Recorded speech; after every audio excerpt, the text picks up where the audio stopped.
who received just over 49%. The race had Poland on edge since a first round of voting 2 weeks earlier had revealed deep divisions in the country along the eastern flank of NATO and the EU. Most day-to-day power in the Polish political system rests with a prime minister chosen by the parliament. However, the president's role is not merely ceremonial. The office holds the power to influence foreign policy and veto legislation. The outcome suggests that Poland can be expected to take a more populist and nationalist path under its new president. I'm Charles de Ledesma. This is AP News.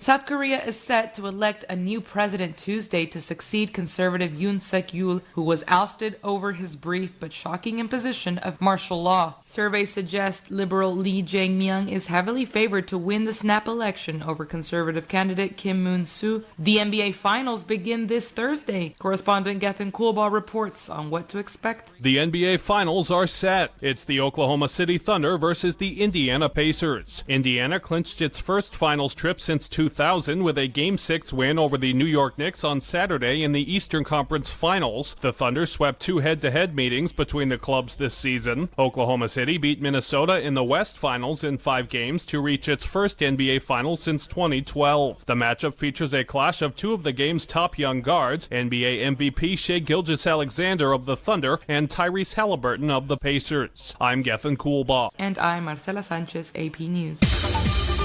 This is 820 AM, WCPT Willow Springs, and streaming worldwide at WCPT820.com. We are Chicago's progressive talk, where facts matter. Now, your WCPT 820 weather update.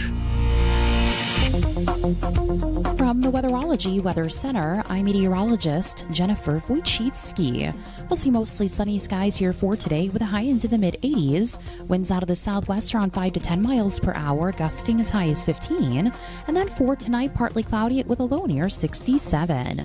By Tuesday, a chance for showers and thunderstorms here late, increasing cloud cover, high of 87 degrees. Then by Wednesday, chance for showers and storms, a high of 67. That's your latest Chicago weather update. Currently, it's 52. The following is sponsored by Bid My Listing. Selling your home? With Ready, the best real estate agents will pay you up front for your listing. 2, 5, as much as $10,000 just for the chance to sell your home. So when you're ready to sell, give us a call and give us the basic information about your property. We'll notify all those smart agents who signed up with Ready, and within 48 hours, they'll be competing to sell your home. Pick the best one, get thousands up front. Call Ready, 888-551-READY. That's 888-551-REDY.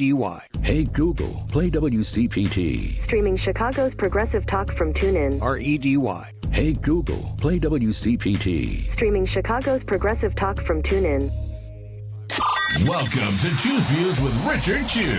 Get ready to dive into a world of insightful conversations and thought-provoking discussions. As progressives, our job is to have an all-inclusive, full-on assault with all of our players. A show that focuses on moving our political, social, economic, gender, and cultural conversation forward. And all of our players means all of our players. It's Choose Views. And now, here's your host, Richard Chew. Good morning, progressives. Monday morning, that is. Welcome to the June 2nd, 2025 edition of Choose Views. 773-763-9278 is the Credo mobile phone and text line.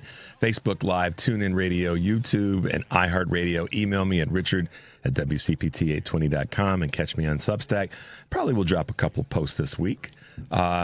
Catch all of our shows, obviously, by subscribing to our WCPT podcast on Apple Podcasts or Spotify. There you can get the long and short interviews from at Choose Views. Joan Esposito, of course, live, local, and progressive. Driving It Home with Patty Vasquez, The Big Picture with Edwin Eisendrath, Out Chicago, and our other shows and interviews. The weekend's fun around here. Check out our heartlandsignal.com digital platform. And speaking of that, check this out, progressives. I'm not sure the recreation of today's Democratic Party goes through Washington. I actually think in a midterm election it goes through state houses. And here's what I share with Democratic clubs. I actually resent, and I think it's wrong, when some Democratic leaders say we have to rush to the middle, some fictional moderate point on the left-right spectrum, or we have to find threads of Trumpism that we can embrace. That's wrong. When Schumer and other elected Democrats who try to race to the middle tell their base they're wrong, no. The base is right. Some party has to stand up for the marginalized, has to fight for an economy for all people, a government that works for all people, freedom for all people, dignity for all people.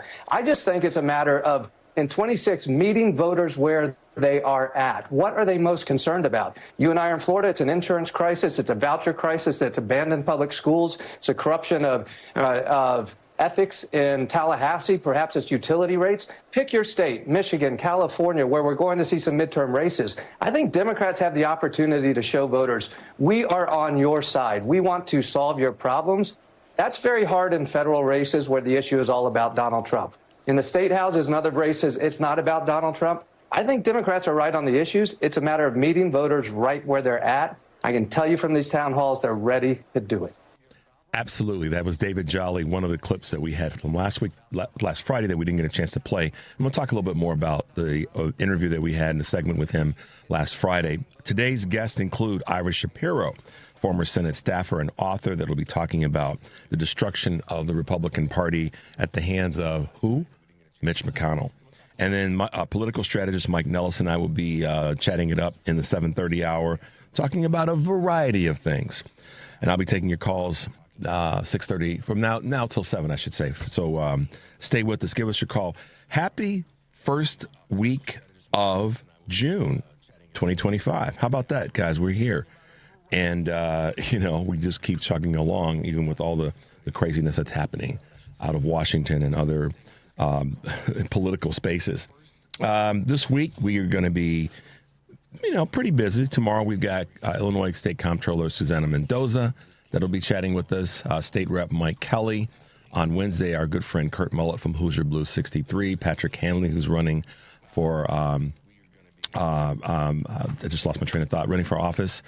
Cliff Cash, comedian, will be with us on Thursday.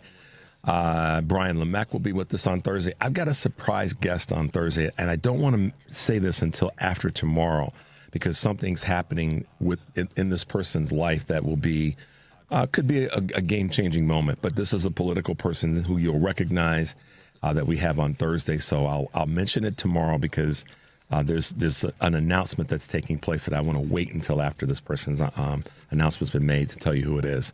So that'll be, you want to tune into that. Then on Friday, we will have our good friend Karen Byrne from True Blue Politics podcast, and Woodstock City Councilwoman Natalie Ziemba will be with us, and they'll be here in studio. So that's going to be a bunch of raucous fun. And then to round out our week, our own Mayor Brandon Johnson from here in the city of Chicago will be with us for Months with the Mayor. Looking forward to it. This month with the Mayor this Friday, June 6th, in the 7:30 hour. So looking forward to all of our guests this week and making sure that we keep you guys plugged into what's happening.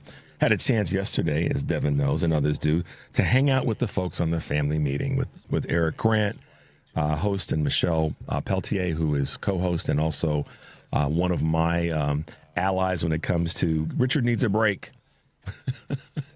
And Michelle has been always wonderful to sit in for me when I've got to catch up with myself. So it was great hanging with those guys yesterday, and always good to, as the phrase goes, go home to your origins of stuff. But man, it's an interesting. The conversations that we have on our air, whether it be here, whether it be on Joan's show or Patty's show, and of course Stephanie and Tom during the day, and then our folks on the weekend, folks in the evening now with Jody Hamilton's show. It's the Politics Bar. Our goal, guys, and this is important to say this, and then sometimes we don't say it enough, but I try to do my best in saying it. The goal is to keep us active. The goal is to keep pushing and talking about these issues, because right now, one of the big things that's happening, there's two things that we talk about a lot here, is the distractions. The distractions that are out there. They just keep throwing craziness out there to get people distracted. And at the same time, for those who are not distracted, it's to try to take away their energy, try to take away their connectedness, try to take away their need to build community and to connect with people. And that's not what we can afford to do. We have to push back at all times on all corners with this. We have to be aware of the distractions, and we have to be aware of the attempt to split us up and to divide us and break us apart. That is critically important right now. And there are lots of what I'll call top-line issues that have subsets. And those subset issues sometimes the Republican messaging machine leaps on those and uses those to try to pull us apart. And right now, one of the big ones is that the Democratic Party doesn't have any leadership, and that the Democratic Party is in disarray. And there are some truth to the fact. Let me put it this way: when you lose, you do have to go back and look and say, okay, what did we do well? What didn't we do well? And how can we narrow the gap? What I don't want us to do is to get so caught up in navel gazing and completely tearing apart everything that we don't lose sight of the strengths that we have.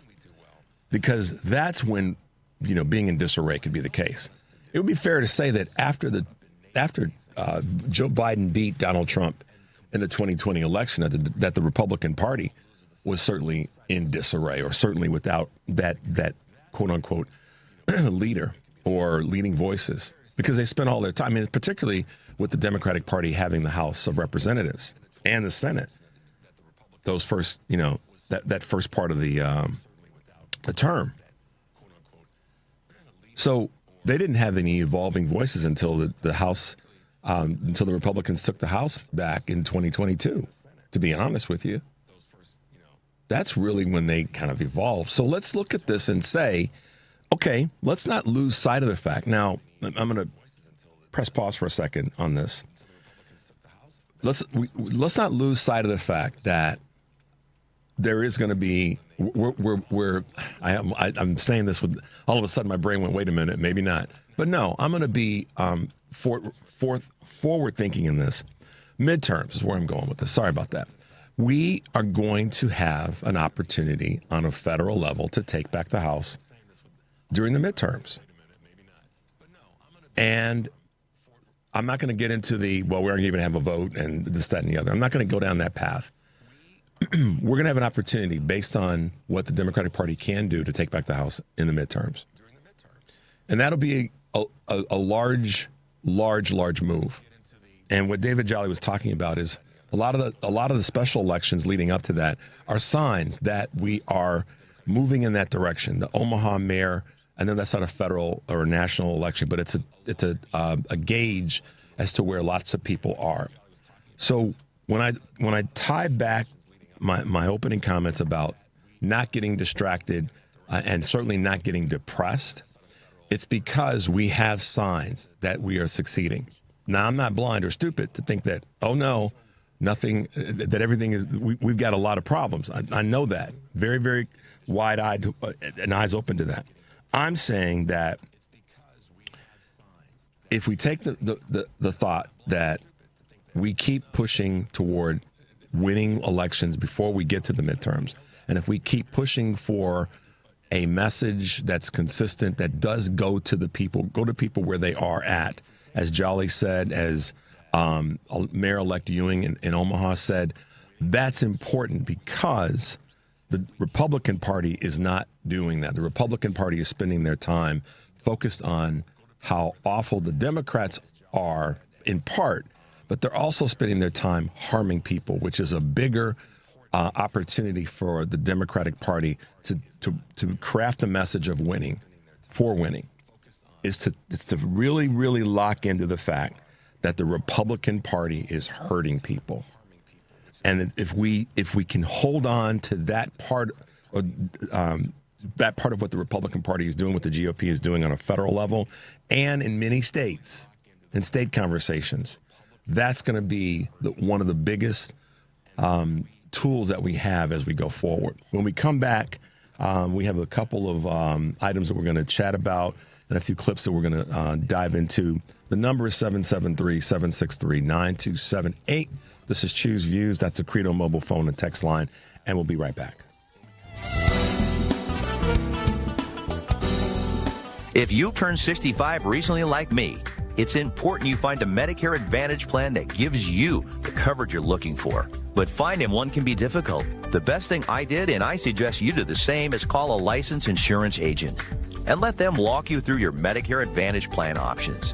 There are so many benefits you have access to, so make the call now and let the representatives explain everything to you.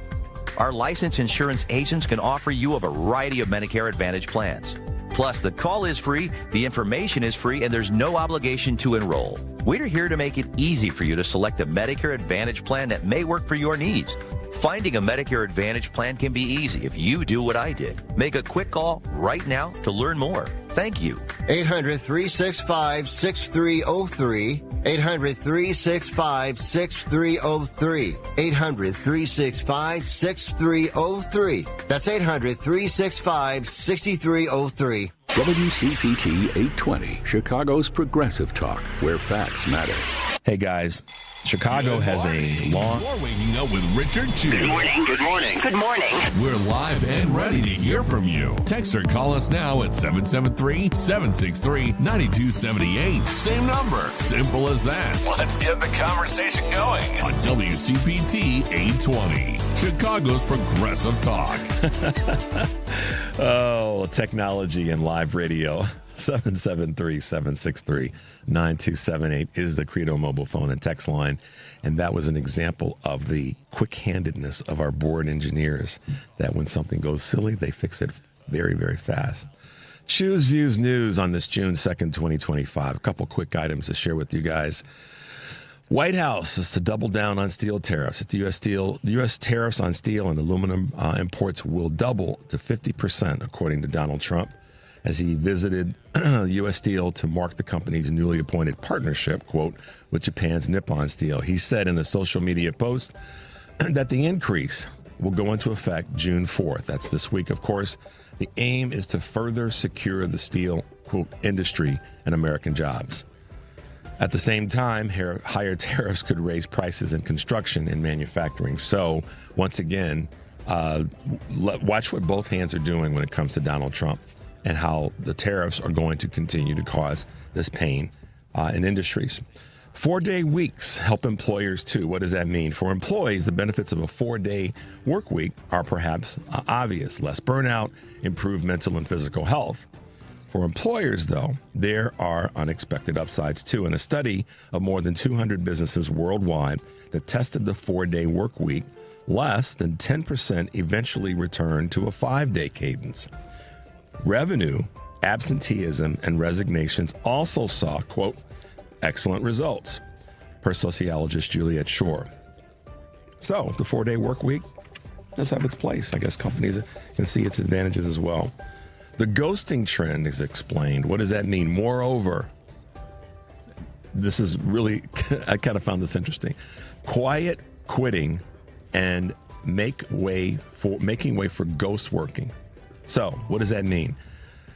Fast Company calls the practice of looking busy in the office and strictly performative behaviors like carrying prop notebooks, scheduling fake appointments, or typing random words. Ghost working. Craziness. According to a survey by Resume Now, 58% of employees admit to the practice regularly, perhaps as an outgrowth of anxiety over job security, the rise of artificial intelligence, and recession fears. The workforce is currently under immense pressure to appear productive, one expert said. Ghost working, things like that. When you're on a Zoom call, making it look like you're more active than you are, or when you're on a conference call and your computer is operating and you're not, on camera, that kind of stuff.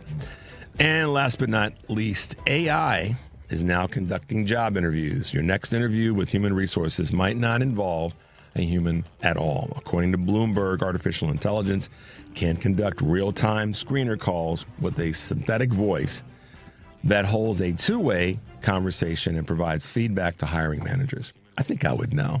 The cadence would probably let me know. Proponents highlight the technology's ability to increase efficiency for employers and flexibility for job seekers. though the rollout hasn't been without glitches, like repeated words or misinterpreted responses. Hello? That's what I was saying. We know, I can tell. I think I can tell if it's an AI voice. So there you go. All right, guys, just a couple of updates from Choose Views News this Monday morning, June 2nd, 2025. Yes, folks, we are here. Before we went to the break, I'm reminding us all that we have to be willing to push back. I know we you know, again, part of the responsibility I think that I have and that all of us that our voices in this space has is that we have to be willing to we have to keep reminding ourselves and then hopefully reminding you that yes, we know it's crazy, we know it's tough, we know there's a lot that's going on right now. And we have to remain focused on changing those things. State, regional, national, and of course local. So it's about pushing our leaders to do more and to do it more in a more effective way for more people. And that's why I spend time throughout each week at some point talking about, we know the distractions are out there, and we know that the objective of the Republican Party is to try to have this, let's take away the energy and the motivation and the soul of Americans. And if we can do that, then we've won the battle, because that will make it hard for people to fight back. And I'm saying, no, that's not the option. That's not the opportunity. We have the option or the opportunity. The opportunity is to take back what we, in some ways, have yielded because of being comfortable, a little bit of privilege, and a little bit of, I guess you could say, the disinformation, not challenging the dis and misinformation from the mainstream media. More people.